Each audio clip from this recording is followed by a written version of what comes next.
Mente renovada, voluntad revelada. Se lo voy a repetir. Mente renovada, voluntad revelada. Está basado en el libro de Romanos, el capítulo 12, los versos del 1 al 5. Muy bien. Mire, hermano, que hace unos años yo acostumbraba a leer aquellas revistas de Nat Geo. No sé si usted las vio alguna vez. Ya todas las que vemos son viejísimas. En aquel tiempo no había tanta internet, no teníamos todas las facilidades digitales que hoy tenemos. Entonces, mi padre coleccionaba esas revistas de Nat Geo y coleccionaba unas revistas que tal vez son conocidas para usted, las de selecciones del Reader Digest. Y entonces, en uno de los artículos en la década de los 80, hablaron de lo que hacían los investigadores del Columbia, el transbordador espacial de Estados Unidos, que lanzaron varios durante esa década de los 80, incluso algunos con accidentes. Muy bien. Resulta que para mí fue asombroso cuando en este artículo mencionaba que los científicos que estaban encargados de la investigación descubrieron que 26 lagos, oiga bien esta cantidad, 26 lagos estaban ocultos debajo en el subsuelo del desierto del Sahara. Cuando usted ve el desierto del Sahara, usted lo único que piensa, su primera imagen, es la imagen de mucha arena, un cielo azul, pero también la imagen de muerte, de desolación, de sequedad, de sequía, en fin. Realmente en lo primero que yo pensé en ese momento fue que 26 lagos ocultos bajo la tierra y miles de personas muriendo de hambre y muriendo de sed en esa zona del mundo. Muy bien, es algo que a ninguno de nosotros nos gustaría pasar. Mire que de manera similar muchas veces tenemos recursos espirituales que a veces yacen sin explotar en medio de nuestra iglesia y en nuestra vida individual porque simplemente no hemos profundizado lo suficiente nuestra relación con el Señor. Mire que mi temor a veces es que nos estamos perdiendo de lo que realmente significa la vida cristiana. Algunos de nosotros nos estamos conformando, oiga bien, nos estamos conformando con algo mucho menor de lo que Dios siempre ha querido para nosotros. Yo quiero hablarle de algo hoy realmente importante, y es que para que usted y yo podamos servir eficazmente al Señor, debemos asegurarnos de que verdaderamente nos hayamos rendido completa y totalmente a Cristo. Y también que tengamos una estimación adecuada de nosotros mismos. Le pido que me acompañe al libro de Romanos, capítulo 12. Voy a leer en principio los versos 1 y 2. Dice de la siguiente manera: así que, hermanos, os ruego por las misericordias de Dios que presentéis vuestros cuerpos en sacrificio vivo, santo, agradable a Dios, que es vuestro culto racional. No os conforméis a este siglo, sino transformaos por medio de la renovación de vuestro entendimiento, para que comprobéis cuál sea la voluntad de Dios, agradable y perfecta. Vemos, hermanos, aquí en estos versos que acabo de leer, los 1 y 2 del capítulo 12, que debemos expresar plenamente nuestra entrega a Dios. Aunque Dios quiere nuestro servicio, lo que Él requiere también es una garantía de que realmente nuestro corazón y todo lo que nosotros somos en verdad le pertenece. Mire cómo lo presenta la Nueva Traducción Viviente. Yo lo leí de la Reina Valera. Dice de la siguiente manera: por lo tanto, amados hermanos, les ruego que entreguen su cuerpo a Dios por todo lo que Él ha hecho a favor de ustedes, que sea un sacrificio vivo y santo, la clase de sacrificio que a Él le agrada. Esa es la verdadera forma de adorarlo. No imiten las conductas ni las costumbres de este mundo. Más bien, dejen que Dios los transforme en personas nuevas al cambiarles la manera de pensar. Entonces aprenderán a conocer la voluntad de Dios para ustedes, la cual es buena, agradable y perfecta. Mire que cada vez que usted vea la palabra por lo tanto en la Biblia, siempre debe preguntarse por qué está ahí esa palabra. esa expresión. Cuando llegamos al capítulo 12 de los Romanos, lo que está haciendo Pablo es haciendo un cambio de la doctrina a la práctica. Muy bien. Y él sigue un patrón similar en los libros de Efesios y en el libro de Colosenses también lo hace, cuando establece la doctrina en la primera parte de la carta y luego en la segunda parte pasa a la aplicación. Es como si él estuviera diciendo, basado en todo lo que acabo de decir, esto es lo que ahora necesito que tú pongas en práctica. Hay al menos 4 por lo tanto en el libro de los Romanos. En Romanos 3:20 es el por lo tanto de la condenación. Dice ahí, por tanto nadie será justificado en presencia de Dios por hacer las obras que exige la ley. Más bien, mediante la ley cobramos conciencia del pecado.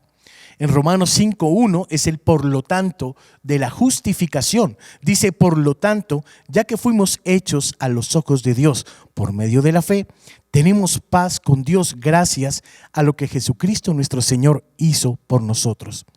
En Romanos 8:1, el por lo tanto que encontramos ahí es el de la seguridad. Dice, por lo tanto, ya no hay condenación para los que pertenecen a Cristo Jesús. Y en de este capítulo, el del versículo 1 de Romanos 12, es el por lo tanto de la rendición. Lo que Pablo está diciendo es que somos culpables realmente y merecemos morir, pero hemos sido declarados justos por medio de la fe en Cristo y nunca enfrentaremos la condenación. Basándonos en toda la argumentación que el apóstol Pablo ha expuesto a través de los capítulos 1 al 11, lo que está diciendo el apóstol aquí es que debes entregar tu vida plenamente a Él. Y sabe algo, el contexto inmediato de lo que yo le estoy diciendo es una doxología que está al final ahí del capítulo 11. Lo puede ver en el verso 33 en adelante. Dice, oh profundidad de las riquezas de la sabiduría y de la ciencia de Dios.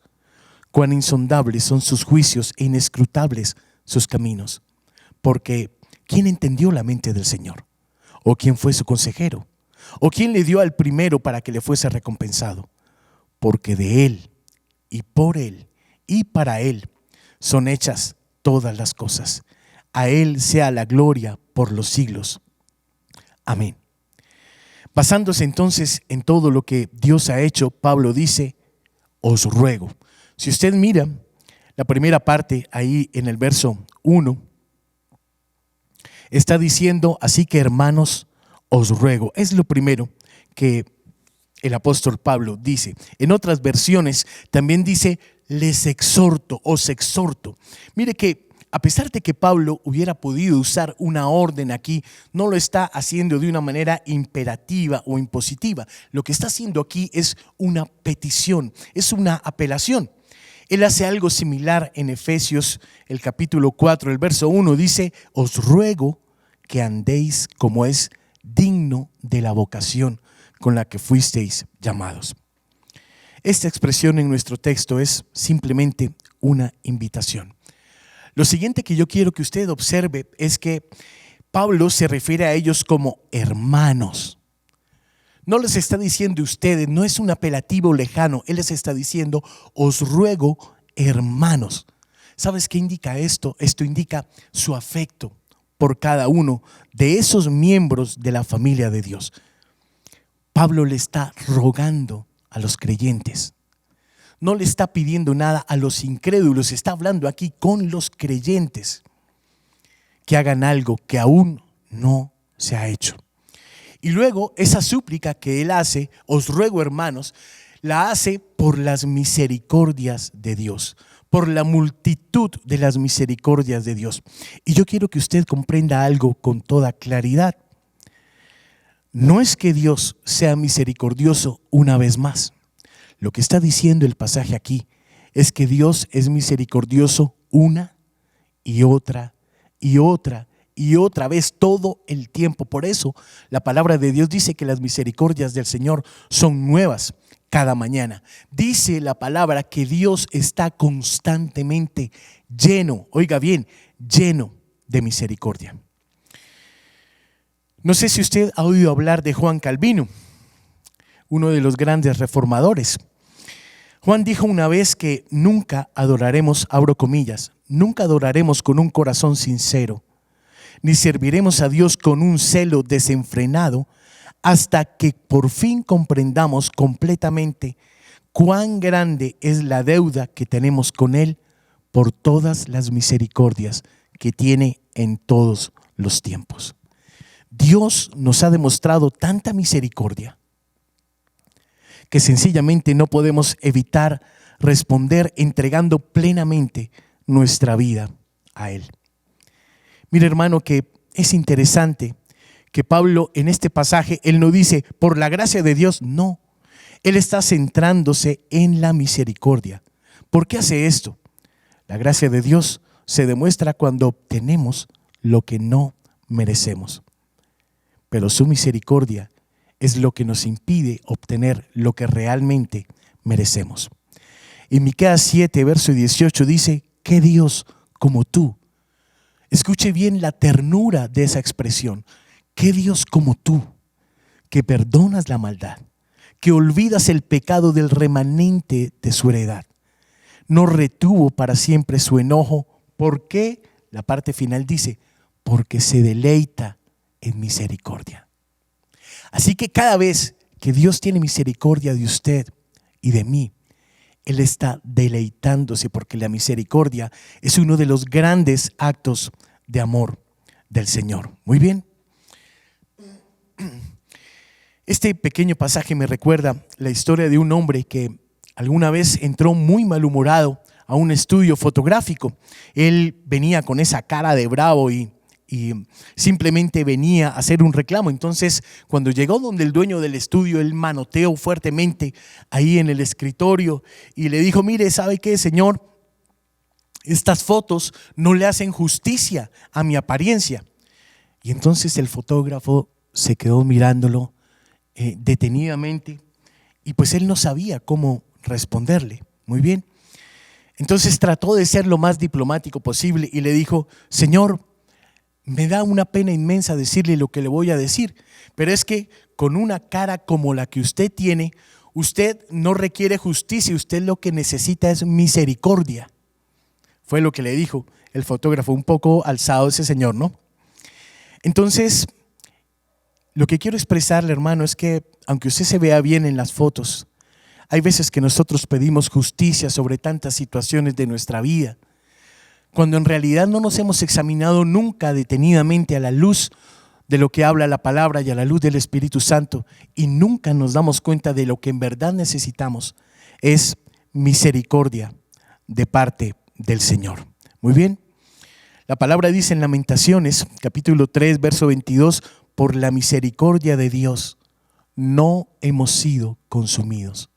Se lo voy a repetir, por la misericordia de Dios no hemos sido consumidos, porque nunca, oiga bien, nunca decayeron sus misericordias. Usted es consciente de lo que usted y yo realmente merecíamos. Usted es realmente consciente de que provenimos de una naturaleza caída, que todo nuestro libre albedrío está viciado y que nuestras decisiones voluntariamente no las llevamos al Señor. Usted sabe qué es lo que merecimos. Merecimos condenación, pero como dice la palabra, por la misericordia de Jehová no hemos sido consumidos, porque sus misericordias nunca decayeron. Así es que tal vez usted está pasando por un momento difícil y yo quiero traerle este texto para que sea un rema para su vida. Las misericordias del Señor no se han acabado sobre su vida. Las misericordias del Señor nunca han decaído sobre su vida, sobre la vida de su familia, sobre la vida de los que usted ama, porque Dios es fiel y solo por su misericordia no hemos sido consumidos. Entonces, el apóstol Pablo en este pasaje nos da 3 maneras de expresar plenamente nuestro amor a Dios. La primera de ellas es ofrecer su cuerpo. Escúcheme. Lo que está diciendo aquí el pasaje es que en vista de las muchas misericordias de Dios debemos ofrecer nuestro cuerpo como sacrificios vivientes. Y esta palabra ofrecer Es un término técnico que se utilizaba para describir la presentación de un animal para el sacrificio en el altar.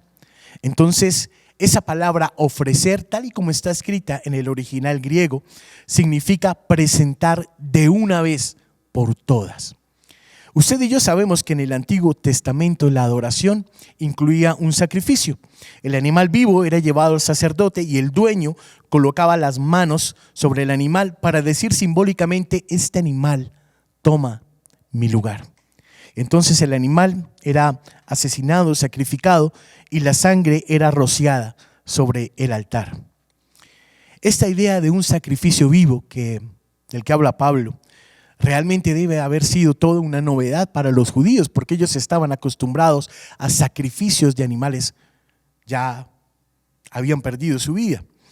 Esto es algo de lo que no habían oído hablar antes, excepto tal vez cuando Abraham llevó a Isaac al altar para sacrificarlo.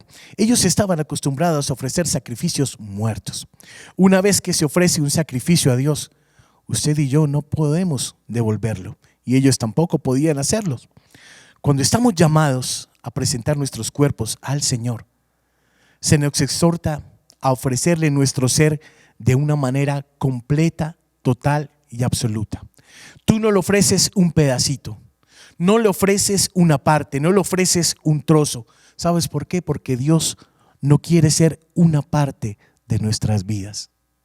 Lo que Dios quiere es que tú y yo estemos completa y totalmente comprometidos con Él.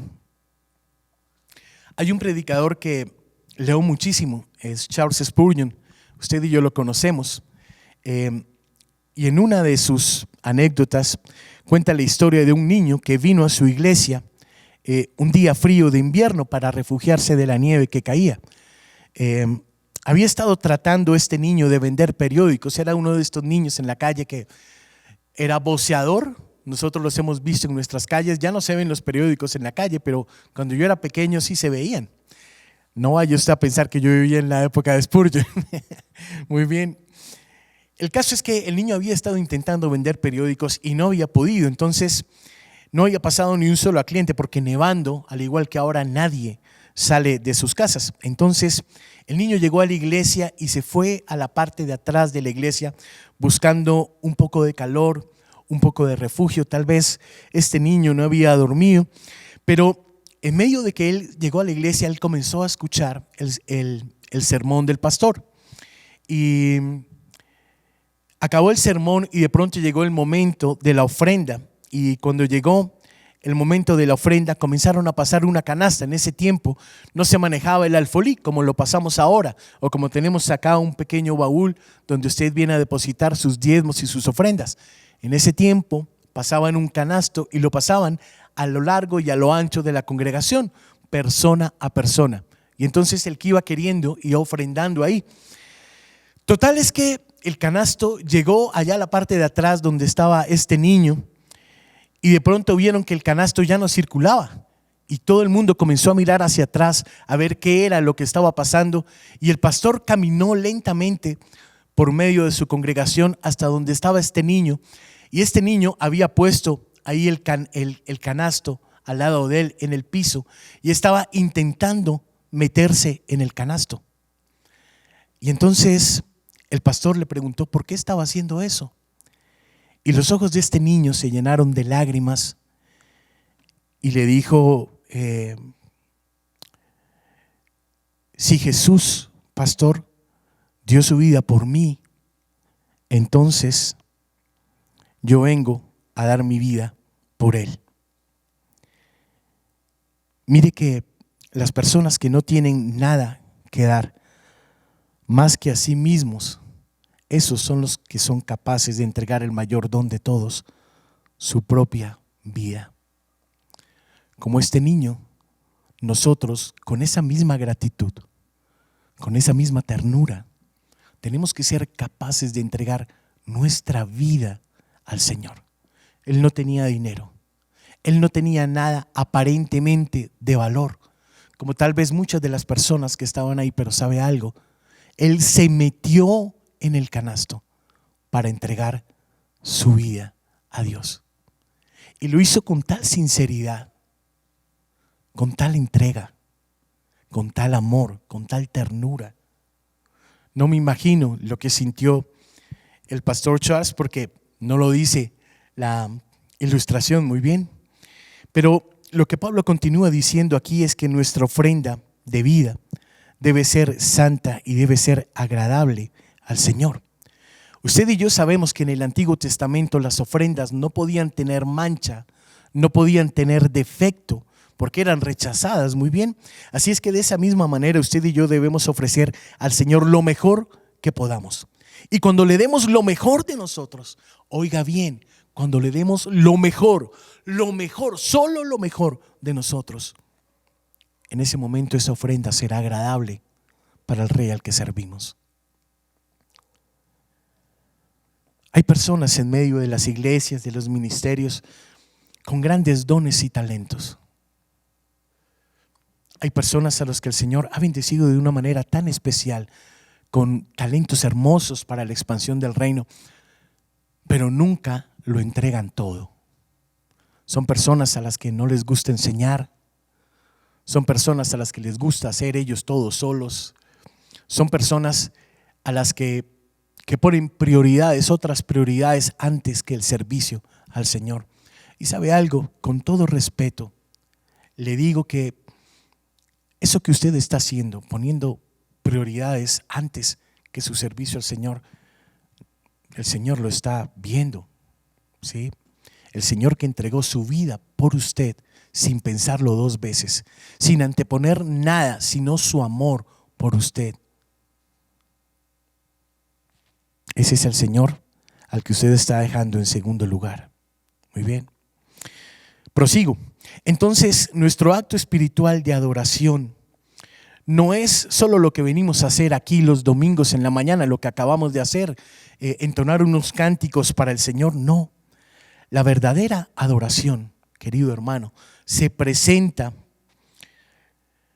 es la presentación de nuestros cuerpos como sacrificios vivientes para el Rey de Reyes.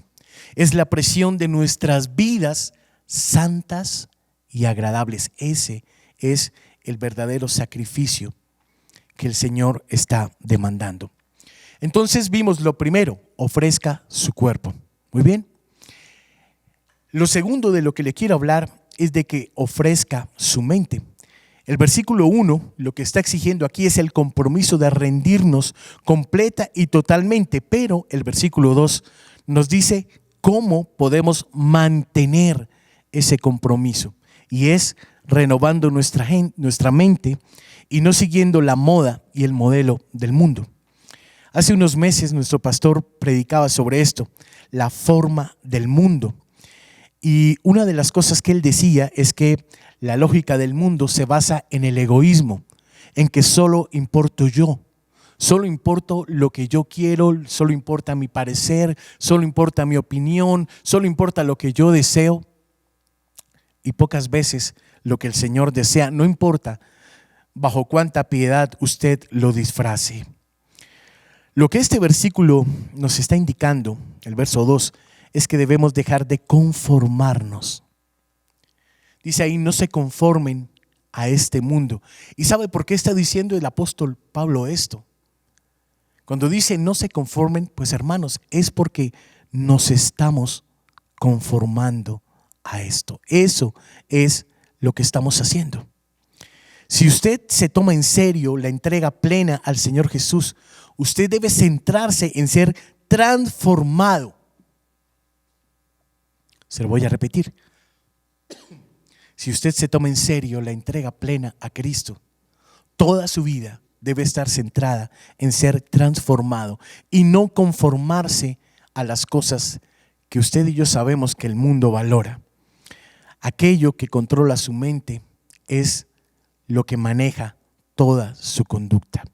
Entonces el apóstol Pablo nos insta a dejar de ser empujados a la moda del mundo.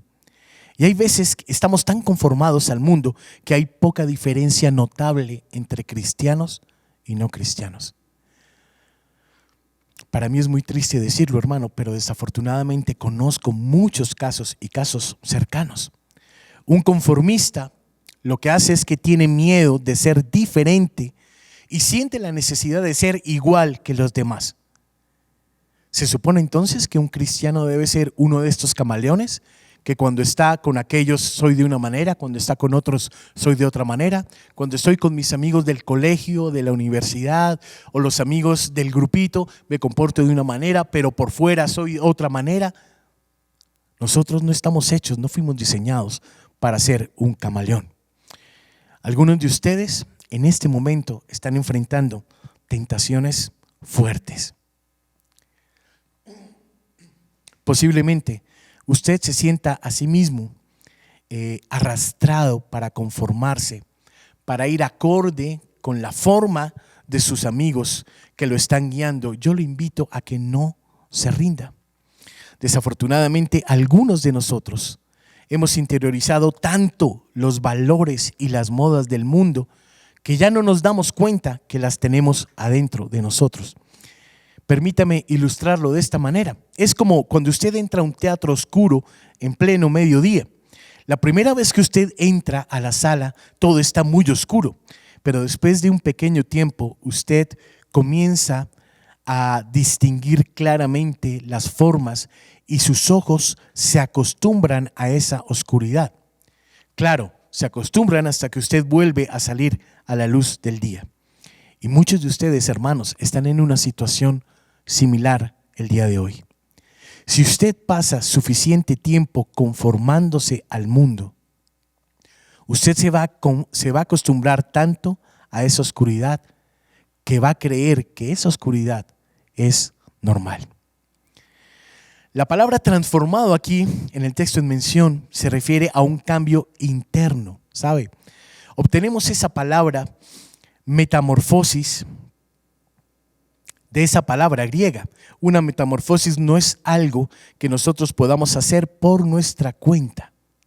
Si nosotros nos presentamos como sacrificios vivientes, si nosotros reflexionamos sobre las misericordias de Dios como se evidencia en Jesucristo, el Espíritu Santo entonces solo en ese momento va a transformar su mente. Hay una historia de un hombre muy feo que tenía una cara horrible, y este hombre era un hombre bueno, era un hombre amable, todo el mundo lo identificaba como un hombre muy cordial, pero su aspecto era tan desagradable que todo el mundo rehusaba estar cerca de él. Muy bien. Sin embargo, usted sabe que como todo ser humano tenemos sueños, y este hombre también tenía un sueño, y el sueño era casarse con la hija del alcalde, que era una mujer hermosa. Entonces comenzó a concebir un plan ahí en su mente, a ver cómo podría hacer para acercarse a ella. Y no sé si usted alguna vez vio esas películas de Misión Imposible donde se ponían una máscara y quedaban igualitos a otra persona. Ok, pues este hombre dio una máscara de esas y ¡tum!, se la puso y comenzó a acercarse a esta mujer hasta que la conquistó y se casaron. Y por mucho tiempo este hombre no se quitaba esa máscara. El hombre no se la quitaba, la tenía ahí puesta todo el tiempo, pero un día la esposa se dio cuenta que algo en su rostro no era natural y le pidió que se quitara la máscara. Y entonces, por supuesto, el hombre no quería, porque no quería revelar lo que había en verdad debajo de eso que tenía puesto. Pero él la amaba tanto. Entonces le dijo, está bien, me voy a quitar la máscara, y comenzó a quitarse la máscara poco a poco. Y mientras iba quitando la máscara, él ya estaba preparándose para el grito de horror que iba a lanzar su esposa. En su mente se imaginó que lo iba a abandonar, que lo iba a dejar, que iba a ser el acabose de su felicidad. Y de pronto el hombre se quitó la máscara por completo y la esposa se quedó mirándolo, lo abrazó y sonrió. Entonces este hombre se quedó asombrado y dijo, ¿pero qué será lo que ella vio? ¿Qué será eso que ella vio? Y entonces corrió al espejo, excúseme, y se dio cuenta de que todos esos años de usar el disfraz habían transformado su rostro a los rasgos guapos de la máscara que él se había puesto. Había sido transformado. Mire que cuando usted y yo ponemos a Cristo, nos ponemos a Cristo y llevamos su rostro, encontramos nuestras vidas transformadas en su semejanza. La palabra dice en 2 de Corintios 3:18, por tanto, nosotros todos, mirando a cara descubierta como en un espejo la gloria del Señor, somos transformados de gloria en la misma imagen como por el Espíritu del Señor. Es mediante la renovación de nuestras mentes, hermano, el cambio del viejo patrón del egoísmo hacia un nuevo patrón de los valores del reino de Dios, que somos transformados.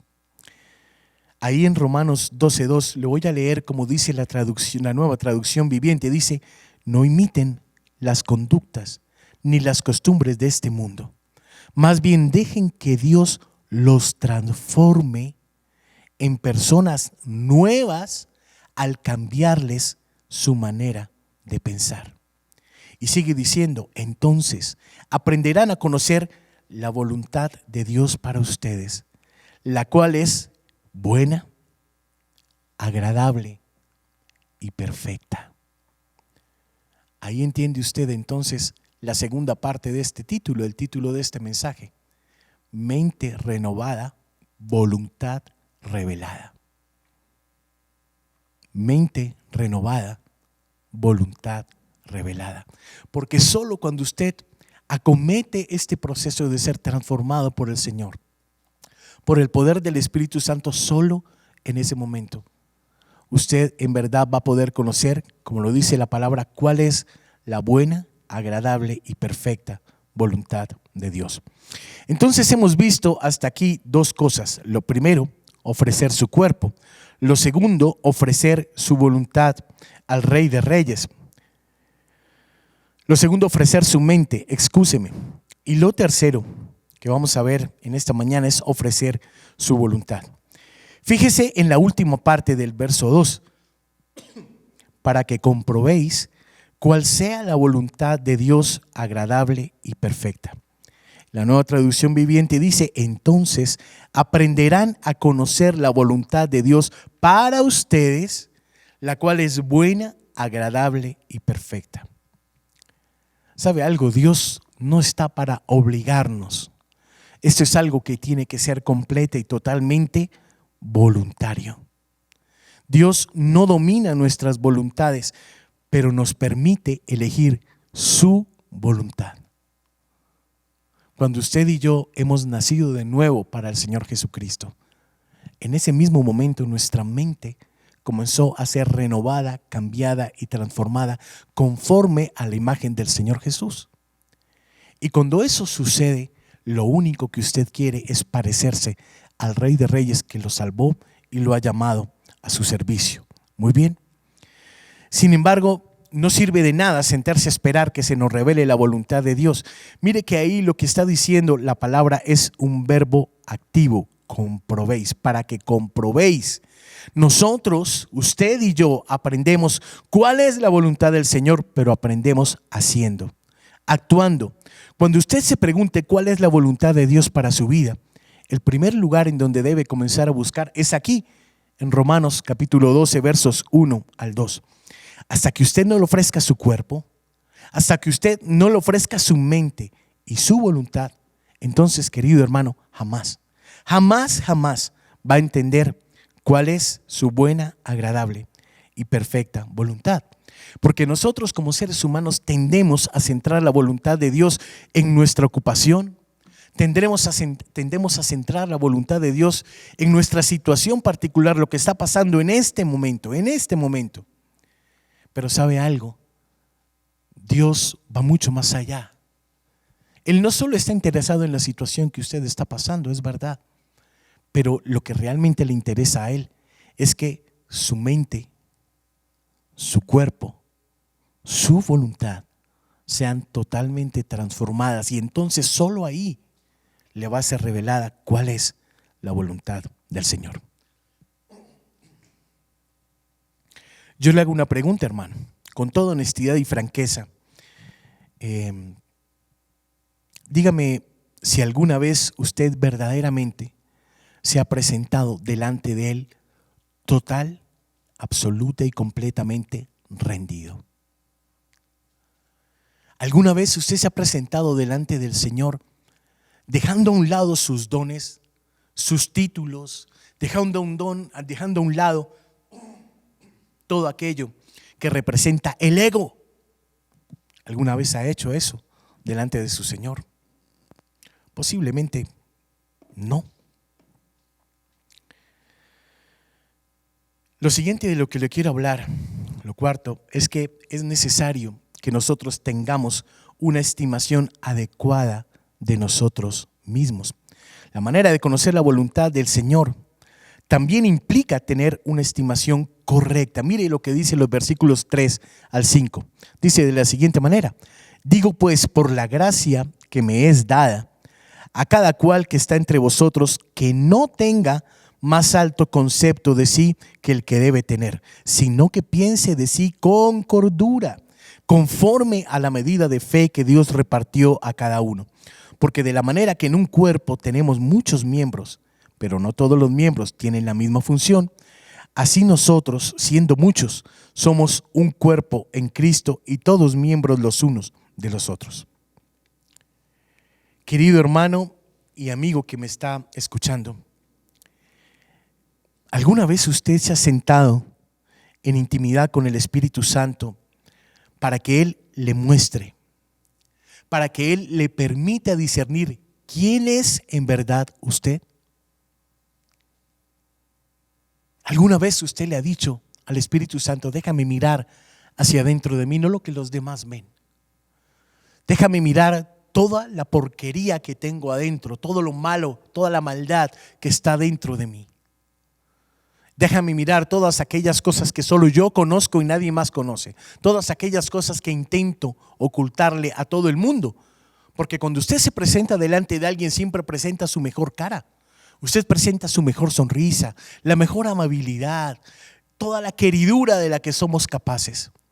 Pero nadie nunca se presenta delante de los demás diciéndole: hey, mucho gusto, mi nombre es fulanito de tal, estos son mis mayores defectos. Nadie hace eso. Pero lo triste es que nunca lo hacemos con el Espíritu Santo de Dios, que nos conoce, que vive dentro de nosotros, que da testimonio a nuestro espíritu de quién en verdad somos. Mire, hermano, que pensar más de nosotros mismos de lo que deberíamos realmente es uno de los mayores problemas para servir a Dios. Hay una ilustración que yo no recuerdo realmente quién la dio, hermano, pero me acabo de acordar y se la voy a contar. Una vez un hombre iba conduciendo por la autopista y escuchaba los pitos de los carros, pip, pip, pip, pip. Y en ese momento lo llamó su esposa y le dijo: mi amor, ¿por dónde vas? No, vengo por la avenida tal.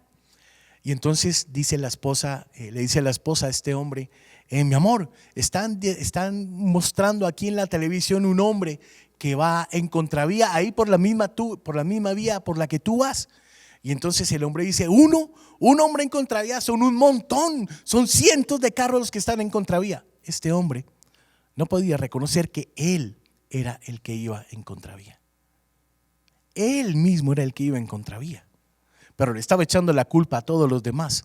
Y sabe algo, tristemente, muchos de nosotros obramos de esa misma manera.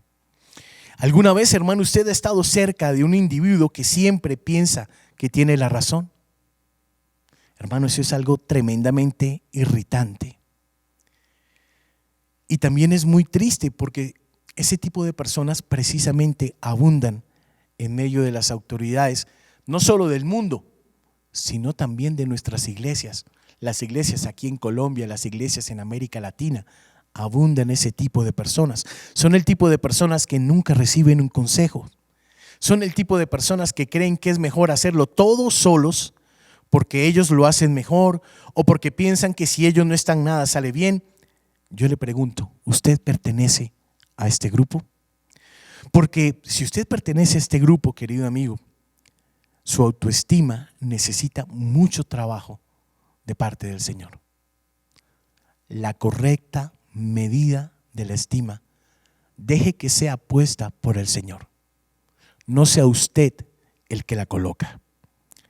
¿Cómo se siente, hermano, estar cerca de alguien que se jacta y se jacta de sus habilidades? Yo le aseguro que no es nada rico. No es una buena sensación. Uno está mirando a ver a qué hora se puede evadir, salir rapidito. De pronto se lo deja embarcado a otra persona, pero a usted no le gusta estar cerca de esas personas que son jactanciosas. Muy bien. Nunca olvide, querido hermano, que Dios nos utiliza simplemente porque Él quiere. Se lo voy a repetir. Dios nos utiliza a todos. A los que tienen grandes dones, talentos, a los que tienen destrezas inimaginables y a los que no las tenemos, Dios nos utiliza simplemente porque Él quiere. No se le puede olvidar eso. Debemos evitar pensar demasiado en nosotros mismos. Todo aquel que nos conoce o tiene contacto con nosotros en nuestros trabajos, en nuestras familias, en nuestros ministerios, en nuestros matrimonios, ¿sabe qué? Lo que esas personas deben ver es al Señor Jesús, no a nosotros. Todo lo que somos, todo lo que hacemos, todo lo que logramos, los dones, los talentos que tenemos, todo, absolutamente todo, es por la gracia de Dios y nada más. No es porque los merezcamos. No es porque tú fuiste un hijo preferido de Dios que te dio este don o aquel. No es así, ¿sabe? Yo le invito a que en este tiempo que está comenzando este año, uno de sus motivos principales de oración sea que el Señor tenga bien afilada la aguja que pincha la bomba de nuestro ego. Ore porque el Señor tenga bien afilada la aguja que pincha la bomba de nuestra arrogancia, de nuestra altivez y muchísimo más. Usted debe orar por eso si usted sirve en la obra del Señor. Porque sabe algo, la obra también es de Él. La obra no es de nosotros. Celebra, hermano, la multiforme gracia de Dios. El verso 4, ahí en Romanos 12, dice: porque de manera que en un cuerpo tenemos muchos miembros, pero no todos los miembros tienen una misma función. Verso 5, así nosotros, siendo muchos, somos un cuerpo en Cristo y todos los miembros los unos de los otros. Usted también debe recordar que así como las diferentes partes de nuestro cuerpo tienen diferentes funciones, pues lo mismo pasa en el cuerpo de Cristo. A cada uno de nosotros se nos han dado diferentes dones, diferentes funciones, pero ninguno de nosotros puede hacer la obra del Señor solos. Para que los propósitos de Dios se cumplan, para que la iglesia del Señor pueda crecer, todos nosotros, ustedes en sus casas, somos importantes para el Señor. En el reino de Dios no existen los don nadie. Aunque nadie pueda hacerlo todo, todo el mundo puede hacer algo. El Señor nos puso en este lugar para usar los dones espirituales de los cuales Él nos dotó. Nos puso en este lugar para que usemos nuestro corazón. Nos puso en este lugar para que usemos nuestras habilidades, para que usemos nuestra personalidad, para que usemos nuestras experiencias y todo eso con un solo fin. Y ese fin es traer gloria al Rey que nos llamó a su servicio. Usted y yo fuimos diseñados de una forma única, pero usted debe comprender cada vez más que aunque fuimos diseñados de esa manera, también fuimos diseñados para funcionar en comunidad. Yo puedo ser fuerte en el área de mi don, pero soy débil en otras áreas que le han sido dadas a otros que han sido dotados mucho más que yo en determinadas áreas. Por lo tanto, debo ministrar a los demás mi fuerza y mi don, pero también debo depender del ministerio del resto de las personas en mis áreas de debilidad. Para comprender, hermano, la verdadera voluntad del Señor, usted y yo debemos dejar de pensar individualmente. Debemos empezar a pensar corporativamente, no vernos a nosotros mismos como una isla, como los independientes. No, usted hace parte de un cuerpo. Miembros, usted es un miembro plenamente funcional del cuerpo de Cristo. Mire que los expertos, las personas estas que hacen todo este tema empresarial en recursos humanos, dicen que el 85% del éxito de las personas en su lugar de trabajo está directamente relacionado con sus relaciones interpersonales. Se lo voy a repetir. El 85% del éxito de las personas en su lugar de trabajo está directamente relacionado con sus relaciones interpersonales. Así es que muchas veces las malas actitudes dificultan las buenas relaciones. Y sabe algo, tal vez usted está escuchando este mensaje y de pronto usted puede llamar a un empleado o a una persona que está bajo su autoridad y decirle, sí, escucha, ¿no? Lo que están diciendo, mira, las malas actitudes, ¿sabe algo? Muchas veces los jefes, los líderes, las personas con autoridad, somos los que tenemos las peores actitudes del mundo. Yo le invito a que se examine y piense en eso. Algunas de las personas más dotadas del mundo, algunos de los más inteligentes del mundo, luchan por llevarse bien con otros. Yo le invito a que usted y yo determinemos seguir el ejemplo de Cristo, sirviendo a las personas y considerando a los demás como mejores que nosotros mismos. No caiga en la trampa de dejarse llevar por su propia importancia. No se saque del juego pensando que usted no importa. Nosotros, aquí en este lugar, en el reino de Dios, nos necesitamos los unos a los otros. Nos pertenecemos los unos a los otros. Permita que en esto también su mente y su corazón sean transformados y renovados. Me permito recordarle lo siguiente y con esto voy a cerrar este mensaje. La transformación no es cambiar la lista de acciones de la carne por la lista de acciones de la ley. No se trata de eso. Mire que cuando Pablo reemplazó la lista de las obras, la que está en Gálatas de la carne, él no las cambió por las obras de la ley. ¿Sabe por qué las cambió? Las cambió por el fruto del Espíritu. Cambió la lista de las obras por el fruto del Espíritu. Un conocido predicador, John Piper, escribió lo siguiente a este respecto. Dice, nuestra alternativa ante las conductas incorrectas que tenemos en cada área de nuestras vidas no es crear una nueva lista de comportamientos. La alternativa cristiana ante esto es el poder triunfante y la transformación del Espíritu Santo mediante la fe en Jesucristo, nuestro Salvador, nuestro Señor, nuestro mayor tesoro.